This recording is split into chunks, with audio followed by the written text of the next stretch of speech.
चलो सुनो, ये हो गया बेलन। बेलन को इंग्लिश में बोलते हैं सिलेंडर। क्या बोलते हैं? सिलेंडर। और बेलन कैसा डायमेंशन फिगर माना गया? 3D। कैसा डायमेंशन है? 3D डायमेंशन फिगर माना गया है। इसका आकृति अभी देखिए यहाँ पे इस प्रकार का होता है। यहाँ पे इसकी आकृति है, आपका देखिए 2 यानी कि वृत्ताकार इसमें रहता है जो तल होता है, इसको हम लोग बोलते हैं वृत्त। एक ऐसा ही ऊपर होता है, इसको हम लोग बोलेंगे यहाँ पे। और इसमें एक हाइट होता है, ये देखिए ये आपका क्या हो गया? हाइट। और इस यहाँ से यहाँ के एरिया को हम बोलते हैं त्रिज्या। क्या बोलते हैं? त्रिज्या। तो इसको हम लोग बोलते हैं आर। इसका भी आर इक्वल होता है, जो आर ये होगा वही आर ऊपर वाला होगा। इसे हम लोग बोलेंगे हाइट। एच का मतलब क्या हो जाएगा? हाइट। ये इसका क्या है छोटे? तब वृत्त है। ये इसका क्या है? वृत्त है। ऊपर भी ये इसका क्या है? वृत्त है। समझ गए? तो ये आपका क्या था? फिगर। किसका? बेलन का। किसका फिगर है? बेलन का। अब कहते बेलन किसे है? तो जिस ठोस आकृति के दोनों सिरा जो है ना गोलाकार है। देखिए एक ठोस आकृति है, इसका दोनों सिरा यानी कि एक यहाँ पे R1 ले लिया और एक यहाँ पे R2 ले लिया, और दोनों का सिरा जो है ये दोनों आपका क्या है जी? दोनों का देखिए गोलाकार है। गोलाकार कैसा? वृत्त के आकार का। कैसा है? वृत्त के आकार के। तो अब हम लोग उससे क्या कहेंगे? बेलन कहेंगे। क्या कहेंगे? बेलन। अब लिखिए बेलन का आयतन। पहला लिखिए बेलन का आयतन। फॉर्मूला बेलन का आयतन। बेलन का आयतन इक्वल टू लिखिए pi r square h. Pi r square h. Pi का मान क्या होता है? 22/7। बेलन का आयतन क्या होता है छोटे? पाई आर स्क्वायर एच। याद हो गया फॉर्मूला? दूसरा होता है बेलन का वक्र। क्या होता है? बेलन का नहीं दिख रहा? बेलन का वक्र। यहाँ पे देखिए दूसरा फॉर्मूला लिखना है बेलन का वक्र। समझ रहा है?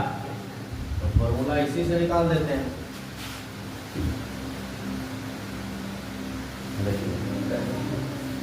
आयतन का सूत्र लिखे ना, देखिए वहां पे आयतन लिखा हुआ है पाई आर स्क्वायर एच।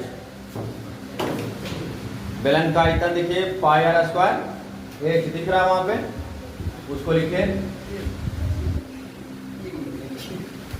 बेलन का आयतन लिखिए पाई आर स्क्वायर एच। ये वाला हो गया बेलन का आयतन पाई आर स्क्वायर एच। ये का मतलब होता है वॉल्यूम। वॉल्यूम मींस आयतन। जहां लिख लीजिएगा आर बराबर त्रिज्या होता है, एच बराबर क्या होता है? ऊंचाई होता है, और पाई का मान कितना होता है? 22/7 या 3.1। और याद है ना पाई का वैल्यू? पाई का वैल्यू कितना लिखना है? 22/7 या फिर 3.14। इसको छापिए बेलन का आयतन पाई आर स्क्वायर।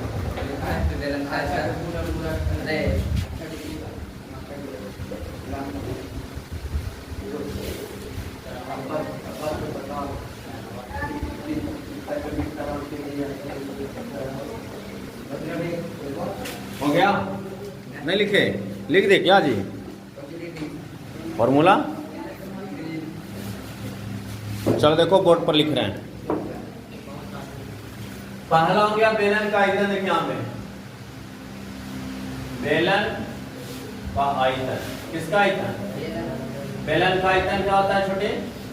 पाई आर स्क्वायर एच। कोई दिक्कत? जहां लिख दीजिएगा पाई का वैल्यू क्या होता है बताइए? 22/7 या 3.14।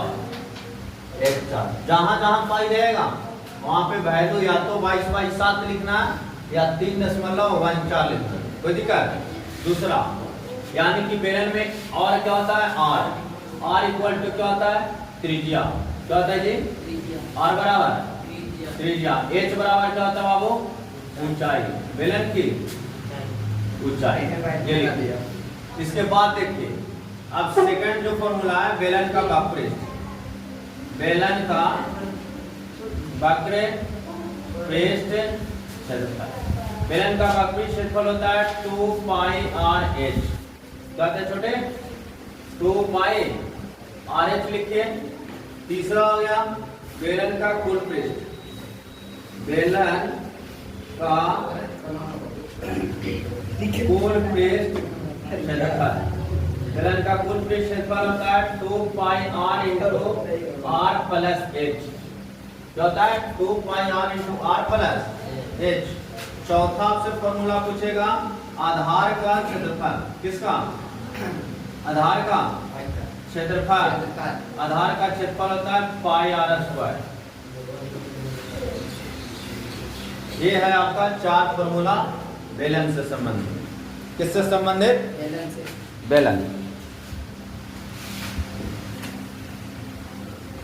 सेंटीमीटर और ऊंचाई कितना है? 10। ध्यान दीजिए, एक बेलन की त्रिज्या 7 सेंटीमीटर, ऊंचाई कितना सेंटीमीटर है? 10। सबसे पहले बेलन का बोला है, यहाँ पे हम ऐसे बेलन बना दिया। देखिए बेलन बन गया या नहीं बन गया? बेलन हो गया एक।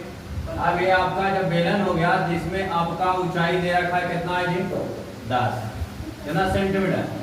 10 सेंटीमीटर। एक यहाँ से यहाँ तक त्रिज्या दे रखा है कितना सेंटीमीटर? 7। कितना सेंटीमीटर? 7 सेंटीमीटर लिख दिया, कोई दिक्कत? अब आपसे पूछा क्या है? बेलन का आयतन।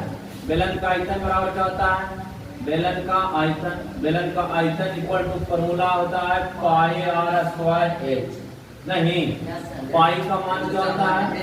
22/7। आर का मान कितना दिले है? 7। और आर 2 बार लिखना है क्योंकि आर स्क्वायर है, तो 7 गुने कितना? और एच का मान कितना है? 10। एक 7 से 7 क्या हो गया? खत्म। 22 में 7 से गुना करिएगा तो 154। 154 में 10 से गुना करिएगा तो वो 0 बन जाएगा। 154 यानी 1540 कितना आसान है?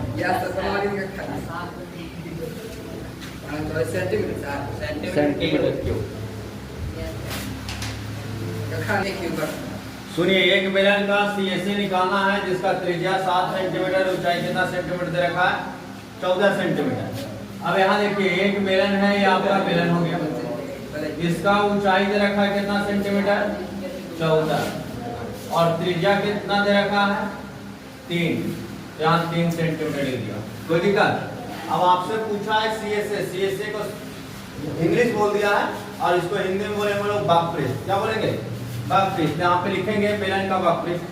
बेलन का CSA शॉर्ट नाम लिख दे। CSA यानी वक्रपृष्ठ। नहीं सर, समझ जाएगा। वक्रपृष्ठ क्षेत्रफल। बोल वक्रपृष्ठ क्षेत्रफल इक्वल टू क्या होता है? 2 पाई आर। 2 का 2 पाई का मान कितना दे रखा है? 22/7। ये तो आपका कांस्टेंट वैल्यू, इसको तो कहीं से लाना नहीं है, बस आता है। आर का वैल्यू कितना है? 3। और एच का मान कितना है? 14 है ना? 7 से कटेगा, 7 दूनी 14, 5 दूनी 44, 44 दूनी 88, 88 गुना 3 28, 24 के 4, 24 और 2 26 यानी 264 सेंटीमीटर स्क्वायर। अच्छा, एक क्यूब करते थे, क्या दिक्कत? चलिए देखिए, एक बेलन का TSA क्या करना है जिसका त्रिज्या दे रखा है 5 सेंटीमीटर और ऊंचाई कितना दे रखा है? 12 सेंटीमीटर। तो बताइए बेलन का TSA क्या होता है? बेलन का यानी कुल पृष्ठ क्षेत्रफल हो 1540 आ गया। पृष्ठ और बाई में आया है, बटा में आया 7। कुल पृष्ठ क्षेत्रफल बराबर फॉर्मूला होता है 2 पाई r into r plus h। ऐसे लिखना है सब कॉपी में। बेलन का कुल पृष्ठ क्षेत्रफल 2 पाई r into r plus h। अब यहाँ 2 का 2 पाई का मान कितना लिखे हैं? 22/7। r का मान कितना लिखे हैं? लिखे हैं साहब। अब यहाँ ब्रैकेट दिए थे, r देखो एक और है, तार की जगह कितना लिखेगा? h का मान कितना दे रखा है? 12 लिखा है। अब देखो यहाँ गुना कर दो, बाहर तीनों कितना आता है? 220 बटा में कितना? 7 गुना देखो 12 और 5 कितना हो गया? 17। इतना किए थे।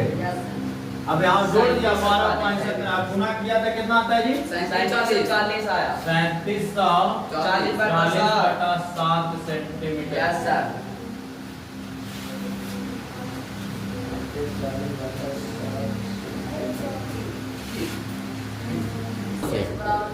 अब इस तक कम था। मुझे ध्यान से कहता है बेलन का आयतन दे रखा है 1540 सेंटीमीटर और त्रिज्या दे रखा है 7 सेंटीमीटर। आपसे पूछा क्या है? ऊंचाई। तो सबसे पहले तो दे रखा है उसको लिखेंगे। क्या दे रखा है? बेलन का आयतन। बेलन का आयतन, बेलन का आयतन बराबर दे रखा है कितना? 1540। हाँ दुगनी कर दी जाए जाए तो बेलन का आयतन कितना? बेलन नहीं करता उतनी उतना को बेलन का आयतन नहीं करता। तो फॉर्मूला क्या होता है? पाई आर स्क्वायर एच बराबर आपका यानी 1540 निकालने का एक ही फॉर्मूला है। अब पाई का मान आपका 22/7 हो गया, आर का मान तो है 7 × 7 और एच का मान हमें पता नहीं है, एच तो निकालना है बराबर, लेकिन दे दिया 1540। ए 7 से 7 हो गया खत्म। अब ए 7 से कटेगा ये 220 बार में, 220 कटेगा 22 से, यानी एच बराबर ये टोटल कट गया 10 बार में। अब एच बराबर आपका कितना आ गया? 10 सेंटीमीटर आ गया। नीचे वाला कितना है?